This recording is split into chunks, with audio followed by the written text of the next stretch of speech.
Existe uma transformação que ocorre com o nitrogênio no solo. Nitrogênio que é um nutriente muito importante para as plantas, que se chama nitrificação.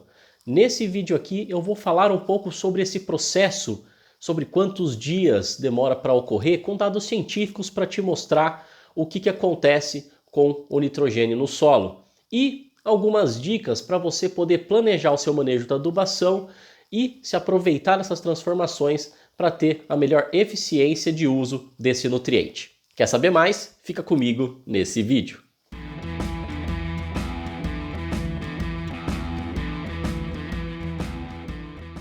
Assim, esse é um assunto que surgiu entre pessoas extremamente técnicas essa semana, com quem eu estava reunido, fazendo treinamentos, participando de treinamento, e surgiu um pouco essa questão sobre a nitrificação.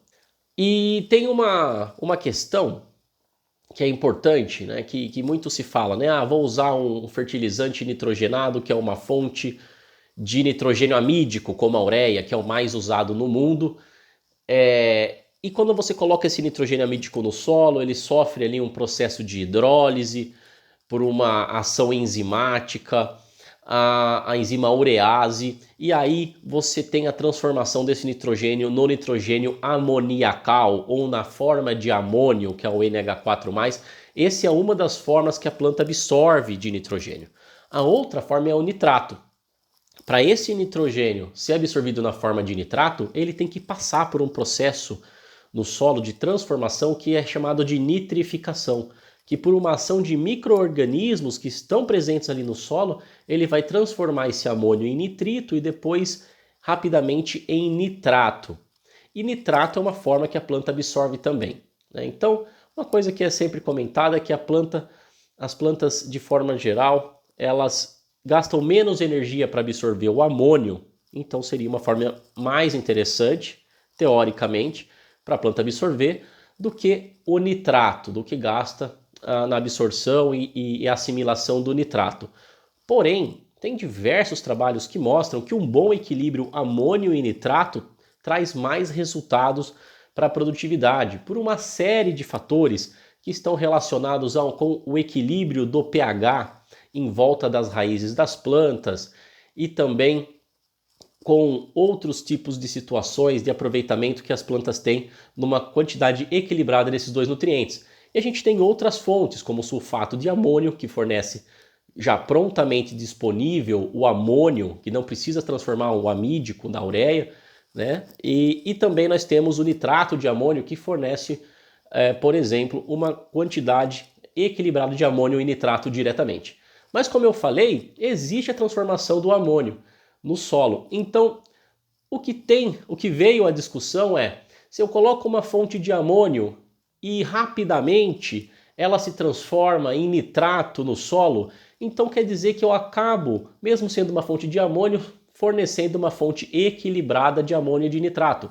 Mas aí vem aquela famosa questão, quanto tempo será esse rapidamente? Será que é tão rápido mesmo essa transformação do amônio para o nitrato?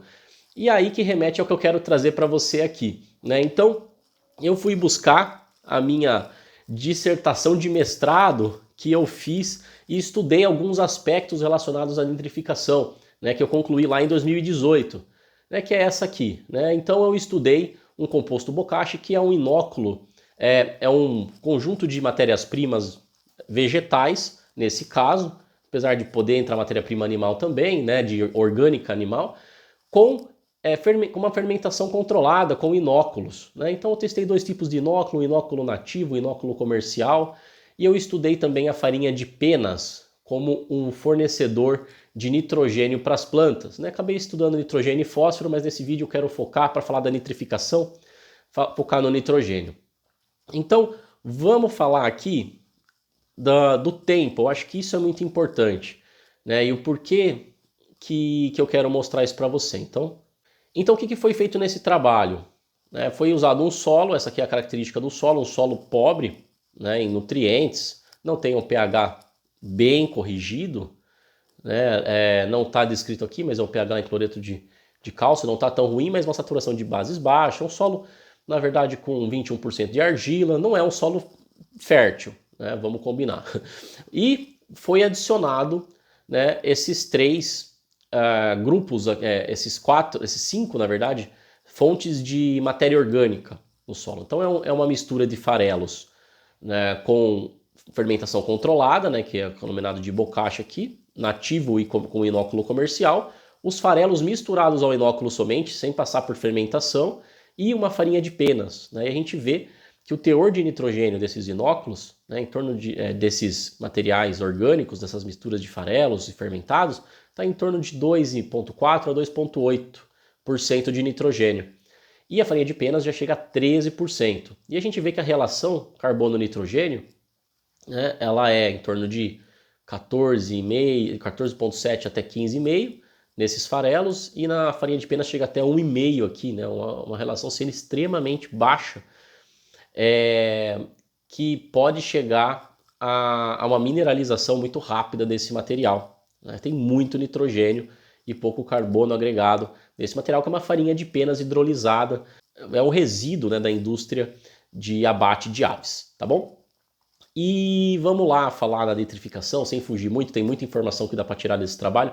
Vou deixar o link na descrição do vídeo do trabalho para você poder acessar também e ver com detalhes a informação que você quiser. Mas o que eu quero mostrar para você é o seguinte. Eu vou colocar aqui na tela cadê? O nitrogênio solúvel total. Então essa é a soma de amônio mais nitrato disponível no solo, né? Então esse solo foi misturado com esses elementos orgânicos e foi colocado incubado, né? Então dentro de uma incubadora com uma temperatura controlada e umidade controlada também, que era reposta a umidade para próximo da capacidade de campo, pode ser um solo úmido, mas não encharcado, para que tivesse um estímulo 100% de atividade biológica ali. Então a gente teve uma mineralização desse material, né? Você vê que aos 7 dias tem alguns números negativos, então isso mostra o quê? Que teve imobilização, né? Essa mistura de farelos tinha muito farelo de arroz, por exemplo, que tinha uma relação CN mais alta, e tinha farelo de mamona também. Apesar da mistura dos farelos ser 15, ou seja, abaixo de 20, expressaria mais mineralização do que imobilização, isso é um negócio legal também.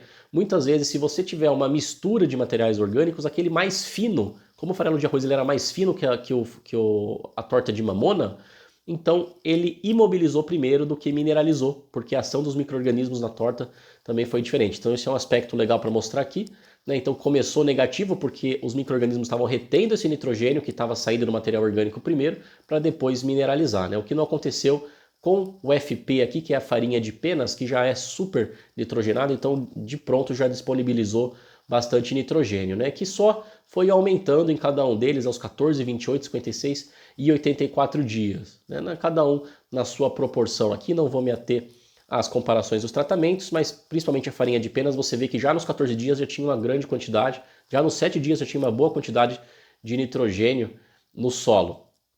E vamos agora para o que interessa, que eu queria mostrar para você, que é a nitrificação, né?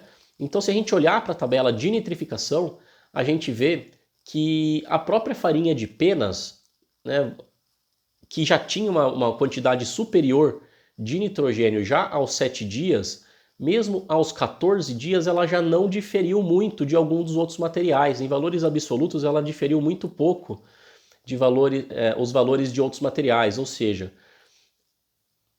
esses 7 dias, dos 7 aos 14 dias, não foi suficiente para ter uma boa nitrificação, mesmo tendo mais amônio disponível nesse tratamento. Quando a gente vem para os 28 dias, ou seja, 14 dias depois, um mês praticamente, mesmo assim a gente não teve uma diferença significativa aqui entre qualquer um dos tratamentos, mesmo na farinha de penas tendo muito amônio disponível. Apenas aos 56 dias que nós começamos a ter essa diferença. Porém, você nota que a farinha de penas nem é o que nitrificou uma maior quantidade de amônio, mesmo ela tendo muito mais amônio disponível. E nem aos 84, ou seja, se a gente for pegar uma relação, por exemplo, aqui de uma mistura dos farelos, né, o tratamento F que eu estou colocando aqui, a gente teve uma proporção de amônio muito grande até os 28 dias em relação à quantidade de nitrato nesse solo. E depois a gente teve uma proporção muito maior de nitrato do que de amônio. E quando a gente pega um material com uma maior quantidade de amônio, bem maior que os farelos, que é a farinha de penas, a gente teve algo semelhante, porém uma proporção ainda equilibrada de amônio e de nitrato aos 56 dias, ou seja, quase 2 meses depois. E o que isso leva a gente a ter como uma conclusão em relação ao tempo de nitrificação aqui? Esse resultado mostra o que já foi encontrado em outros trabalhos da literatura, em que os autores chegaram de 2,5 a 3 semanas para que ocorra um processo significativo de transformação do amônio para o nitrato. E aqui com dois materiais, com quantidades de nitrogênio totalmente diferentes, né? A farinha de penas com 4 vezes mais nitrogênio que essa mistura de farelos orgânicos que foi adicionada em mesma condição.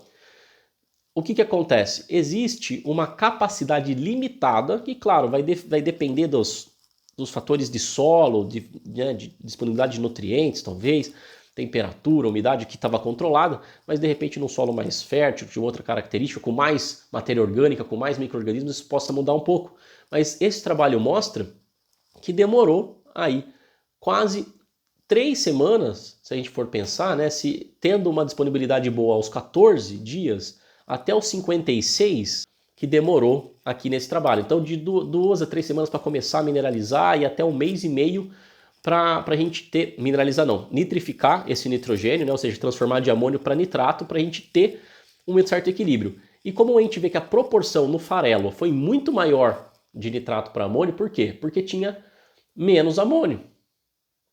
Quando na farinha de penas a proporção foi mais equilibrada porque tinha mais amônio. Isso mostra uma capacidade limitada do solo de transformar, por ação biológica, o amônio para nitrato. Então, não adianta aqui nesse caso, mostrou que não adiantaria adicionar mais amônio ou fertilizantes mais solúveis, porque isso não ia influenciar na proporção, sim, mas na quantidade de transformação desse amônio para nitrato. Tá? E o que isso traz de conclusão, encerrando o vídeo aqui rapidamente com essa conclusão, se você for usar uma fonte que você quer que ela seja equilibrada desde o início no manejo do seu material, da sua cultura, você precisa privilegiar fontes que já tenham nitrato solúvel. Não dá para contar com o nitrogênio como nitrato que vai ser transformado por um sulfato de amônio, por uma ureia, logo no início do manejo.